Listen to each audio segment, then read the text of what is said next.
Welcome to Football Game Plan's College Football Tailgate here on the Game Plus Network. I'm Emery Hunt, the czar of the playbook.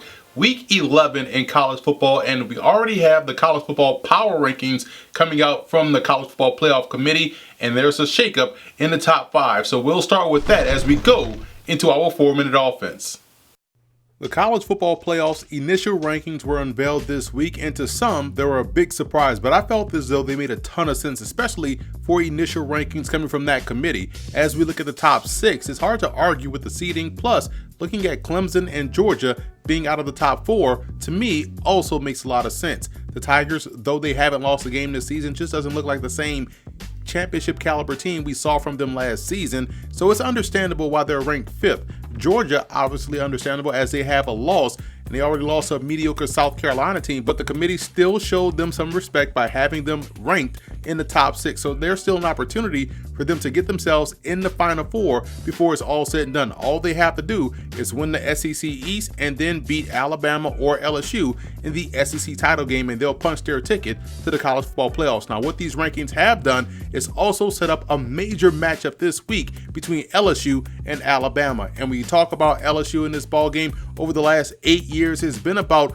whether or not they can do enough in the passing game to overcome Alabama. They've tried to play the Crimson Tide's game, which is trench warfare, but that hadn't been successful for them. Now they come in with an excellent passing attack led by a quarterback in Joe Burrow, who is also a Heisman Trophy contender, and they're facing an Alabama team that is not as strong defensively as we've seen them so far throughout the time that Nick Saban has been the head coach, and they're also coming in with a not 100% quarterback in Tua Tagovailoa. So this is going to be a tough matchup in my opinion for Alabama. With that being the backdrop, I do like LSU to go into Tuscaloosa and get a huge win, probably catapulting them to the number 1 spot when the next rankings are unveiled.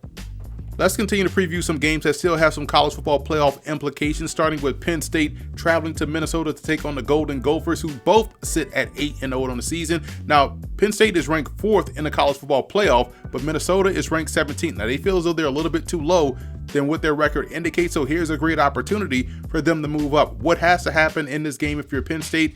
With that explosive offense, they have to hit the ground running. We know KJ Hamler is one of the best receivers in the country and is capable of striking quickly in the passing game, but Minnesota's defense is very stout. They're strong in the secondary, and it'll be up to that Gophers offense, I believe, to play keep away against a very good defensive football team in Penn State and keep that offensive Penn State off the field. I think this game will be very tight. It'll come down to the wire, but I do like Penn State to get the win. Wake Forest is another team that no one is talking about that quietly is having a really good season. They're ranked 19th in the college football playoff rankings. They're 7-1 on the season, and they face a very tough game against Virginia Tech, who's 5-3 on the year, and it looked like they're starting to turn things around down there in Blacksburg as they're playing very good defense at this juncture of the season, which wasn't the case early on in the year. So if you're looking at Wake Forest, you're looking at quarterback Jamie Newman having to have a great day throwing the football. He's one of those guys that no one is talking about. If you were to ask me today who is the best quarterback in the ACC, I would say Jamie Newman of Wake Forest. So he's going to have his hands full against that Hokie defense.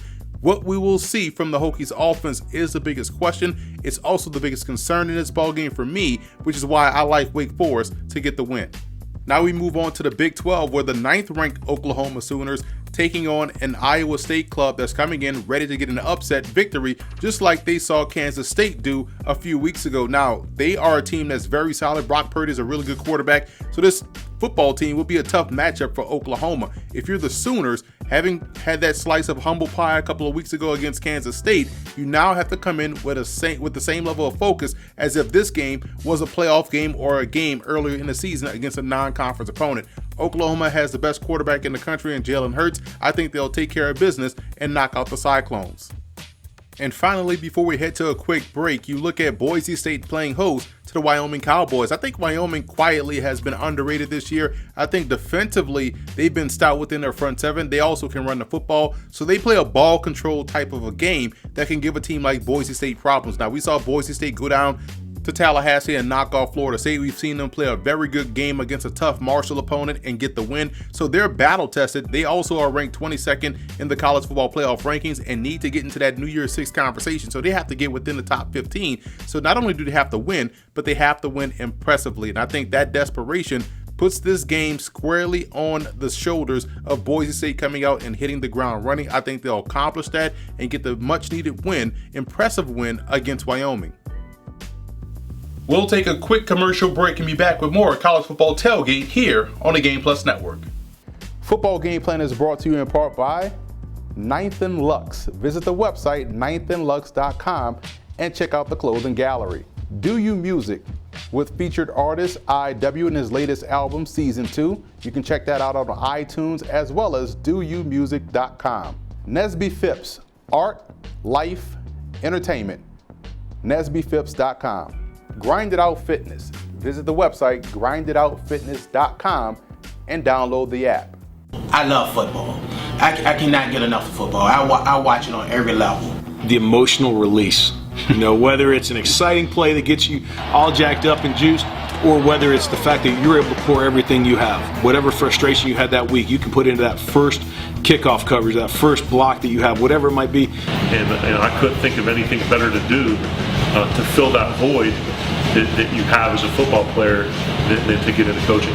You get a chance to release a lot of emotion that you otherwise have no place to release. There's nothing else like that. Again, the relationships you build and the people you're around and watching the guys compete, not just on the football field, but in life after they get done playing.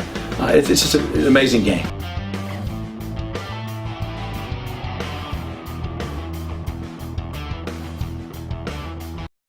Football Game Plan is brought to you in part by Financial Coaching LLC, investment, retirement, security. Stewardship Credit, financial growth is in your hands. Stewardshipcredit.com. Adrienne Marie Photo, photographer, writer, management. AdrienneMariePhotography.com. Lock Multimedia. Be sure to order your copy of the Go-Go Offense by Coach Brennan Marion on footballgameplan.com/GoGo Offense.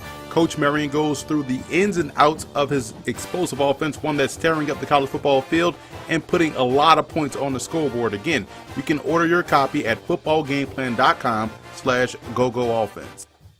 College football is celebrating its 150th season, and this week actually was the first college football game between Princeton and Rutgers, and it took place November the 6th, 1869. So since then, we've seen a ton of spectacular plays and players that have played this great game called college football. And we'll take a look at a few of those players in our Campus Legend segment.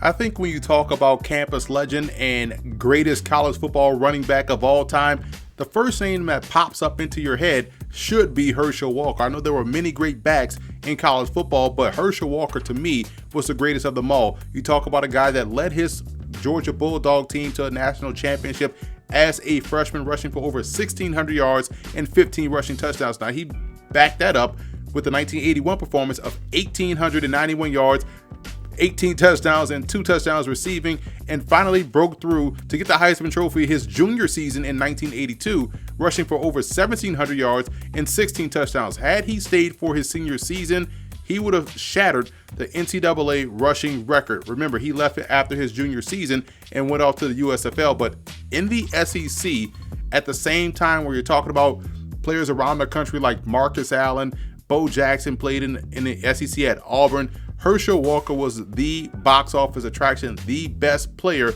in the country. He probably should have won 3 Heisman trophies, and if he would have stayed for a senior season, should have won 4, because the output would have been tremendous. So Walker, to me, is definitely a campus legend and should be considered the greatest college football running back of all time. So that's it for this week's episode of Football Game Plan's College Football Tailgate. I'm Emory Hunt, the czar of the playbook. Be sure to follow me on all of my social media accounts. And don't forget to check out and subscribe to the Football Game Plan Network located at youtube.com/footballgameplan. Also, be sure to subscribe on iTunes to Football Game Plan Podcast.